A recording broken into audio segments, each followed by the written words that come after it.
Hello and welcome to Straight Talk. I'm Ayşe Süberkaş. It was a record turnout for Turkey's presidential and parliamentary elections. But after more than 55 million votes were cast, no candidate passed the 50% threshold in the first round, setting the stage for a runoff scheduled for May 28.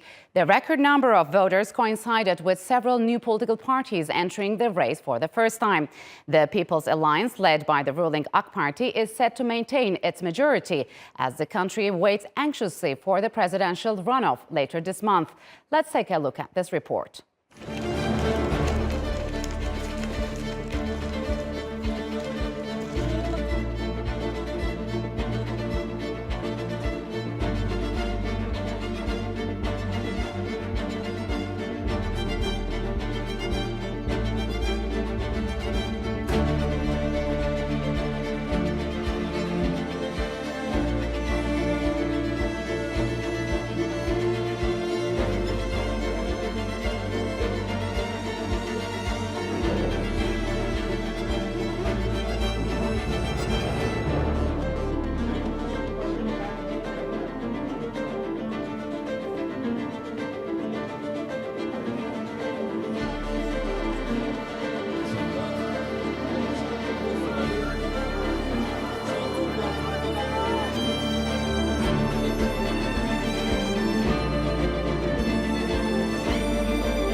And to further discuss the presidential elections in Turkey and the runoff on May 28th, joining me now from Istanbul is Helin Ertem. She is an associate professor at Medeniyet University. And Vehbi Baysan, he is an associate professor at Haldun University. And Valeria Jonapta, she is the director of the Observatory on Turkey at the Center for Studies of International Politics. A warm welcome to you all and thanks for joining me on Straight Talk. So Valeria, what's your take on the events over the last few days in Turkey?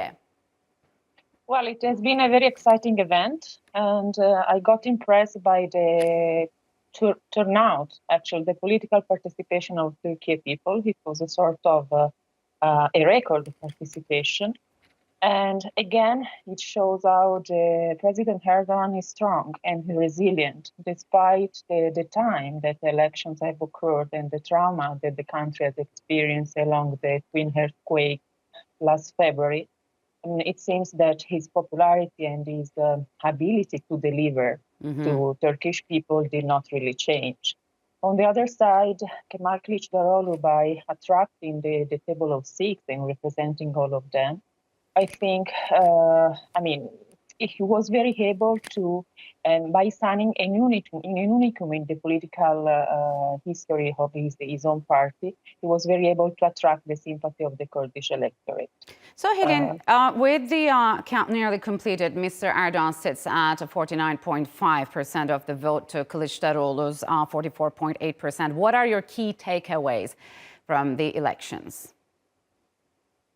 Well, as many of us also underline, we were expecting a kind of head-to-head result out of the first round, but the gap between two candidates is actually higher than many of the experts expected, and especially it is a kind of disadvantage for the opposition alliance, let's say, the Nation Alliance.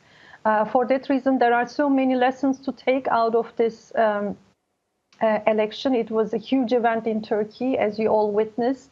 The turnout was quite high, and usually the turnouts are high in Turkey, but this time actually many of us witnessed directly that there were so many people on the streets with their children. They were waiting for long queues to cast their votes. For that reason, it is, I believe, it's a success. It's a very happy thing for Turkish democracy to see that Turkish people are very much interested in their destiny, their decision to decide on their destiny. For that reason, there are positive stuff to take out of this election. So, Vehbi, as Helin mentioned, voter turnout at a record with over 88%. I mean, what's behind this record turnout of Turkish voters, you think? I mean, why was there so much enthusiasm and motivation? Well, probably we may find answers in the past because remember, Ayşe, when multi-party system started in Turkey, every 10 years we had military coups and people's votes came null and void. And but the Turks go back again, form the parties and participate in democracy, so which is very important. But this particular one was extremely important because probably it's fair to say that in one of the observers saying the CHP or the coalition never came this close to winning and Erdoğan never came this close to losing. So it was, opinion polls were also demonstrating that. But it sounds that opinion polls actually didn't get it right.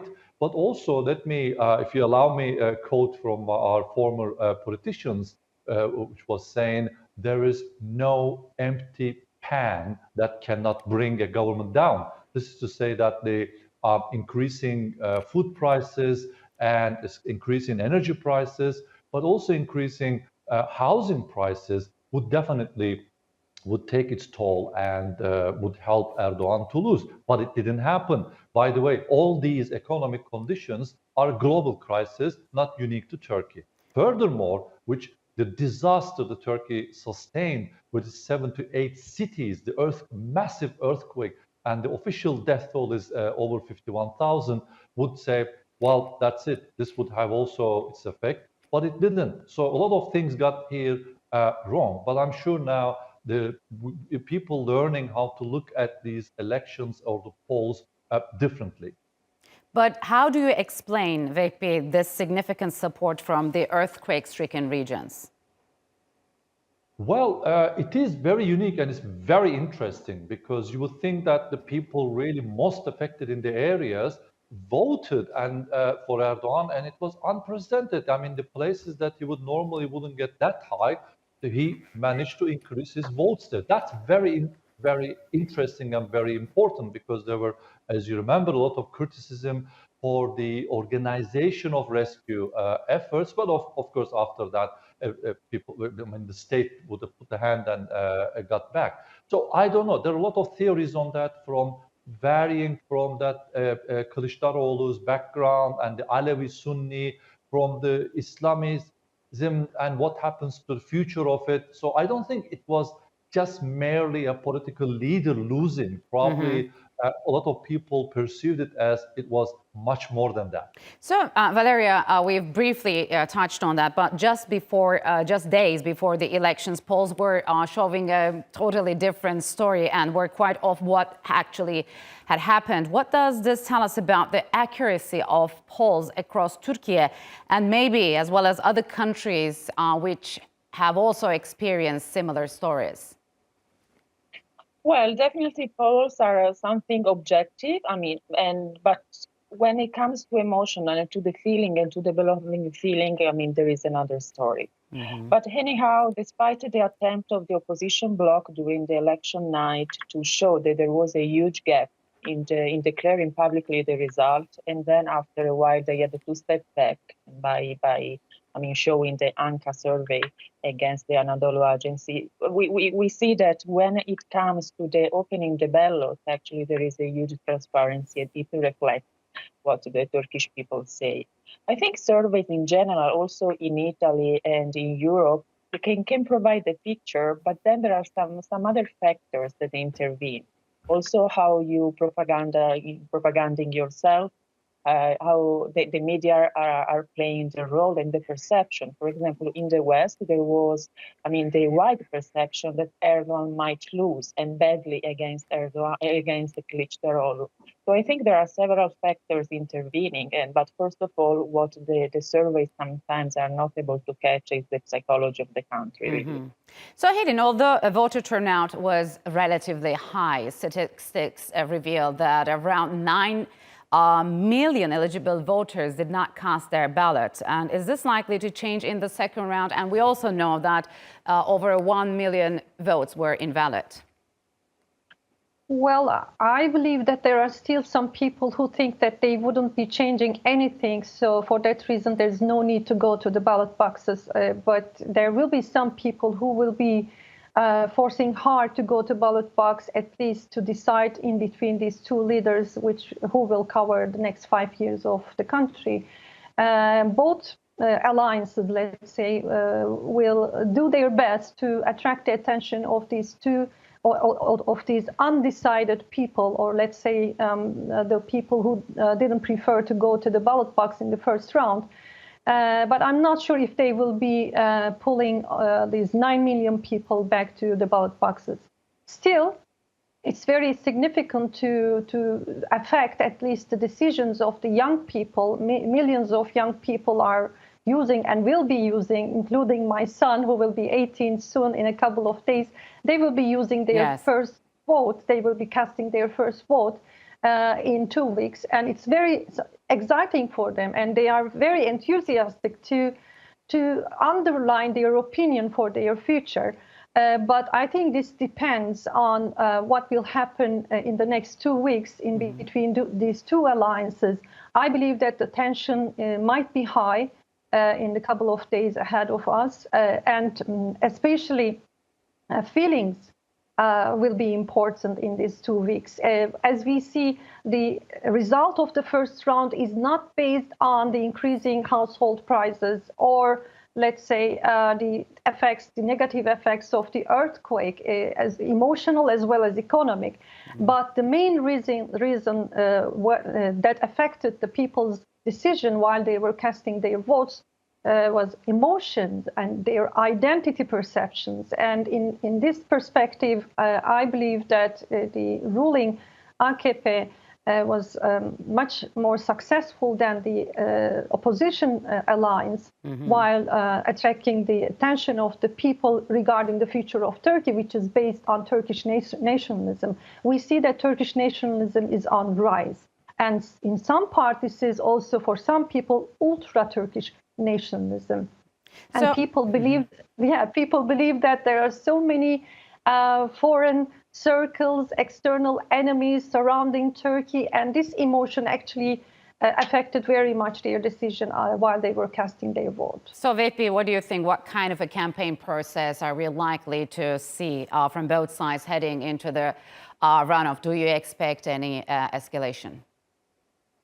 Well, probably it's going to continue as it is, but it's worth really mentioning, especially the rise of Turkish nationalism, that both in the alliance where Mr. Erdoğan is going, we have this MHP party, originally from 1970s and 80s, very active and vocal about it. But also Kılıçdaroğlu's party had İYİ Party, which also Turkish nationalism. And another surprise came, probably at least for me, is the third candidate for presidential votes got 55 or more than 5% of the votes. Again, another Turkish nationalism.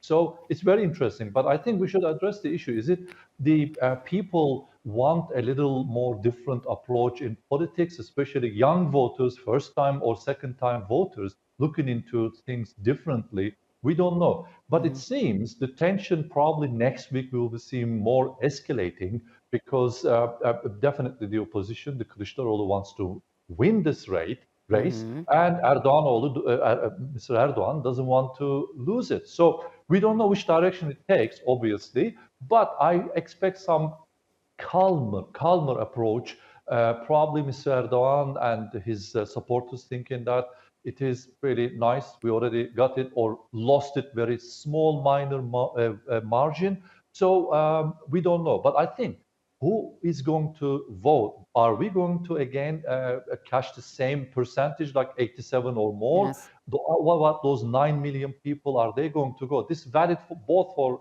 Erdoğan and Kılıçdaroğlu supporters. So you say you are kind of surprised by Sinan Oğan, who was a former MHP deputy and a third place finisher who picked up 5% of the votes. Do you think he could be a kingmaker in the runoff? I don't know if Erdoğan sees it that way. Probably he doesn't need these votes, because now whoever gets the higher percentage will be winning the race. So he may definitely and entirely rely on what's going on. But the third candidate may have better chance in the forthcoming elections or the next elections. It seems he's attracting especially the younger votes, maybe from those who are expecting a difference, a little bit more variety in Turkish politics. So, Valeria, do you see any similarities or parallels between the changing politics in Turkey and Europe, especially when it comes to the growing popularity of nationalist parties? Well, definitely nationalism is becoming a dominant topic, both in Europe and in Turkey, because I think this is a sign of the crisis that democracy in general and liberal system are experiencing. And also it reflects the threats and the challenges that each country globally are facing. When it comes, for example, to my country, Italy and Turkey, that they are both very similar sometimes, despite the differences, we face the same challenges coming from migration, security, economic crisis, inflation rate, and sort of there is a demand from the people to take care of the interests of the people first of all, and then to think about something else. And I guess from here it comes the popularity of Recep Tayyip Erdoğan, as I said, that he's portrayed as a sort of a man able to stand for his own people, to provide services and to address, to be responsive actually to the needs of the Turkish people by protecting the national interests at first.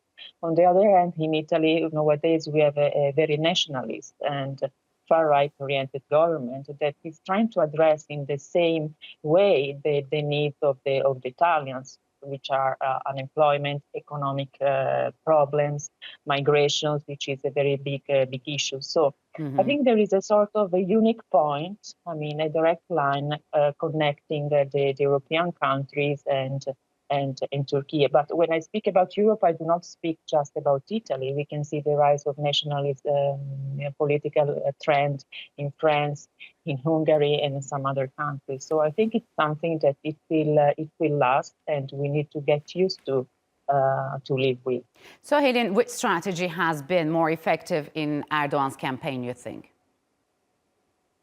Well, it's again related to nationalism, nationalist feelings, and the next 2 weeks will be also based on this strategy, I believe, because the main strategy of the ruling party, AKP, is based on being anti-HDP, which is allegedly pro-PKK, as I say, allegedly, and at the same time, it's about the refugees. Although Erdoğan is quite sensitive and careful about talking on this refugee issue, the influx of Syrian and Afghan refugees to Turkey, I do believe that Turkish nation is quite, let's say, demanding at this point. And many of the parties will be trying to satisfy their needs about the refugees, especially Syrian refugees, going back to their homeland, to Syria. So I think whether it's AKP or CHP, CHP, the leaders have to be answering, responding the demands of the Turkish nation, whether the Syrian refugees, which is around like 4 or 5 million people in Turkey, will go back to their country or not. And the other sensitive, very important issue is that whether these two alliances are putting the necessary gap or that distance between themselves and the pro-Kurdish political tendencies in Turkey. So looking at both issues, whether it is about HDP or about the refugee influx, I think the key is about nationalism, Turkish nationalism. So, Valeria, let me continue with you. As Helin mentioned, many Turkish political parties have promised to repatriate millions of Syrian refugees or maybe Afghan refugees in Turkey back to their home countries. So how is Brussels viewing that option, regardless of which candidate wins?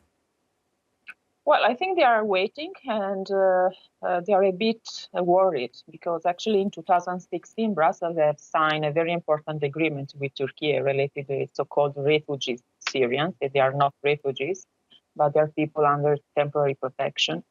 And actually, Turkey has been playing a very key role in keeping and hosting these people, I think, in a very positive way. So the repatriation, first of all, it will not be so immediate because it's against the international law. But anyhow, migration, as I said before, it's a very hot potato for Brussels nowadays. So they need reliable interlocutors and reliable political leaders to talk with. So I think they will not really accept or like the idea to have a government in Turkey who just pushing the people to go back to their own country without any guarantee.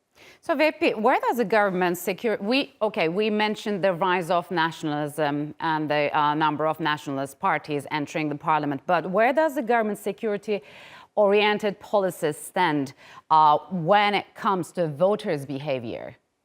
Do they go hand in hand?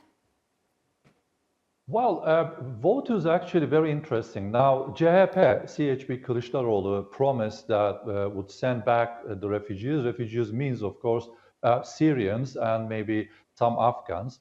And Sinan Oğan's party inherently actually against also refugees. So why people voted for him and didn't vote for Kılıçdaroğlu is a curious question.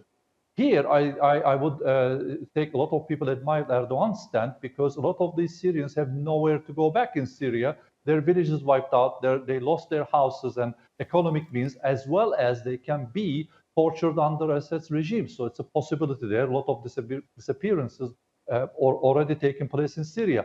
Not to mention is when we say refugees, somehow they're not mentioning the refugees here from Ukraine. You can see they're selective in their approach. It seems, not that I don't want any refugee here or Ukrainians, but I'm just stating, but I think it seems the voters have different concerns about.